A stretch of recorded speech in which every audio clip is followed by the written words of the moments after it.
Sai palua marohaku sian nadi tanong asa hohagoluhaku duhut hasonanako betahita tungimana tabike hatanahi holong situ turohana patut holong atahi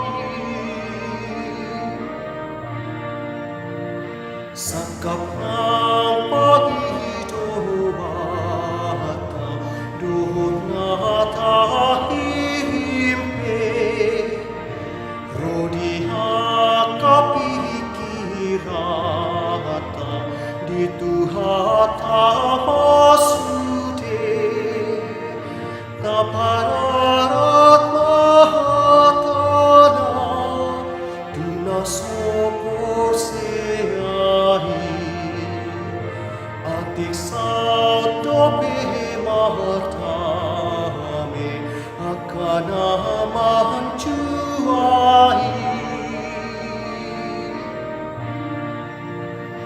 molopos roham di Yesus tinggal di tangan nahi sonang haroham sai tulus dulu sinakapi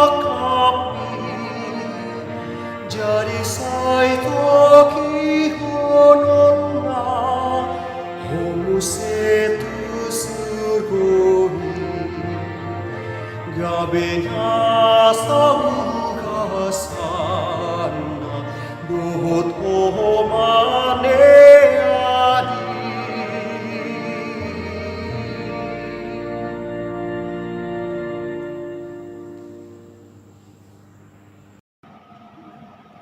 Damai sejahtera dari Allah Bapa, itulah yang melampaui akal dan pikiranmu di dalam Kristus Yesus Tuhan kita.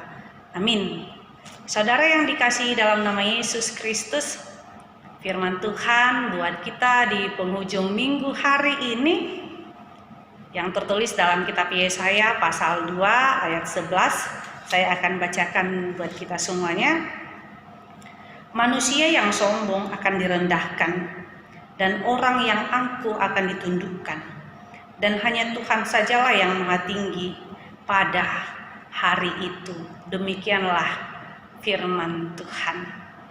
Kita yang dikasihi dalam nama Yesus Kristus, firman kita ini disebut dengan proto Yesaya, di mana orang Israel masih hidup di zona amannya ketika mereka mempunyai bala tentara yang besar, mempunyai emas dan perak, mempunyai harta benda, kuda dan lain sebagainya.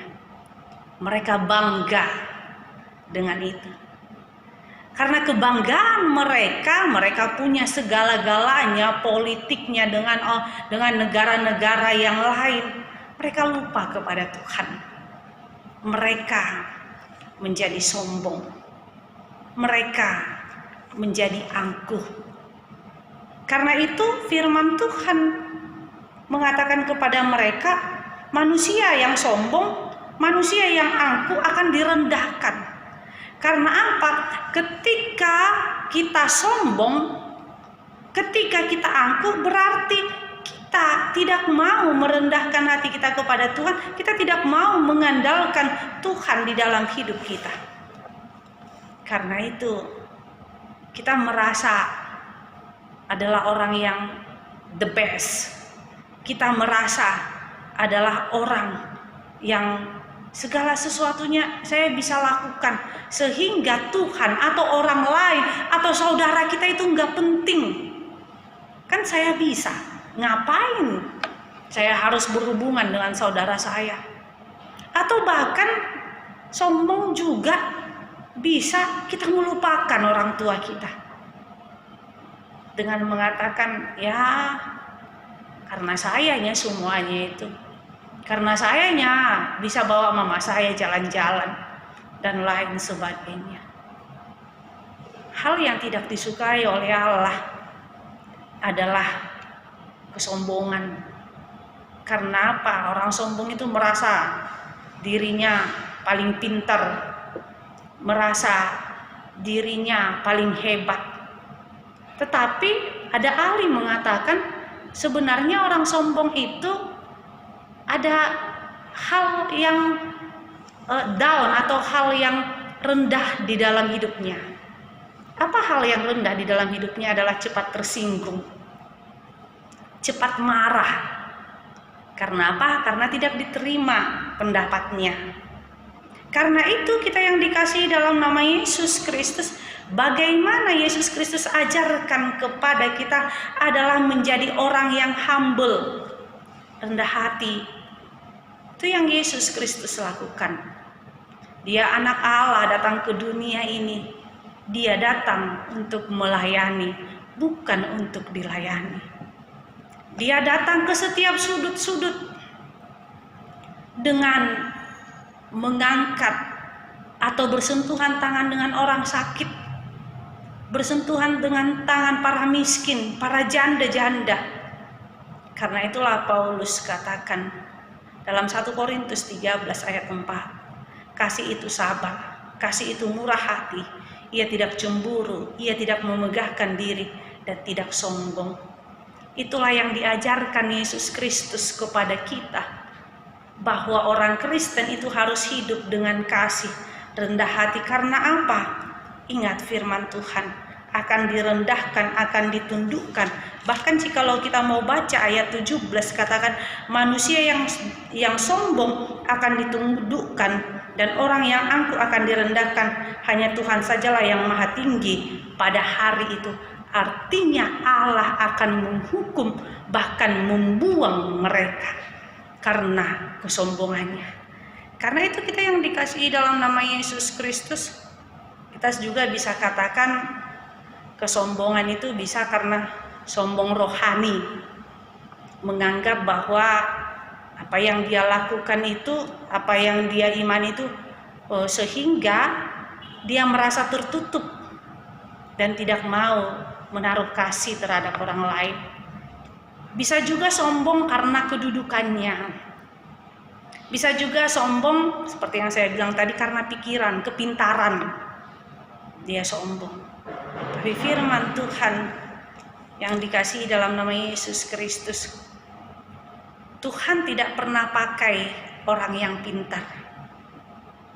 Artinya yang mau saya katakan, ketika Musa dipilih, dia selalu katakan saya tidak pandai berkata-kata, tetapi Allah memilih dia. Artinya Tuhan mau lihat dan Tuhan mau pakai orang yang mau mengandalkan Allah, mengandalkan ilmu Tuhan di dalam dirinya. Bukan tidak penting pendidikan, penting. Bukan tidak penting kedudukan, penting. Banyak orang yang punya kedudukan, mereka yang membantu gereja. Tapi jangan biarkan kerajinanmu ke gereja, kedudukanmu, kepintaranmu membuat engkau melupakan Tuhan. Ingatlah, segala sesuatu yang kau peroleh itu adalah pemberian daripada Allah. Ingatlah bahwa kita hidup bukan hanya untuk kita sendiri, tapi juga untuk orang lain. Dan biarkanlah Allah yang berkuasa di dalam diri kita, hidup kita. Karena orang sombong tidak disukai oleh Tuhan. Amin. Kita bersatu dalam doa. Terima kasih Tuhan Yesus buat anugerah-Mu. Ajarkan kami untuk rendah hati di dalam firman Tuhan, sehingga kami mampu merasakan apa yang dirasakan oleh orang lain, sehingga kami mampu berbagi kepada orang lain, sehingga kami Tuhan tidak hidup untuk diri kami sendiri, tapi kami mau hidup untuk Tuhan dengan cara berbagi kepada orang lain. Terima kasih 1 minggu ini Tuhan, Engkau memberkati kami, menjagai kami. Biarlah roh Tuhan yang selalu menyertai kami. Tuhan Yesus, kami serahkan kehidupan kami, perekonomian kami, masa depan anak-anak kami kepada tangan-Mu. Karena kami tahu indah rencana Tuhan dalam hidup kami. Inilah doa kami dalam nama Yesus Kristus kami berdoa padamu. Amin. Anugerah Tuhan kita Yesus Kristus dan kasih Allah dan persekutuan Roh Kudus itulah yang menyertaimu. Amin.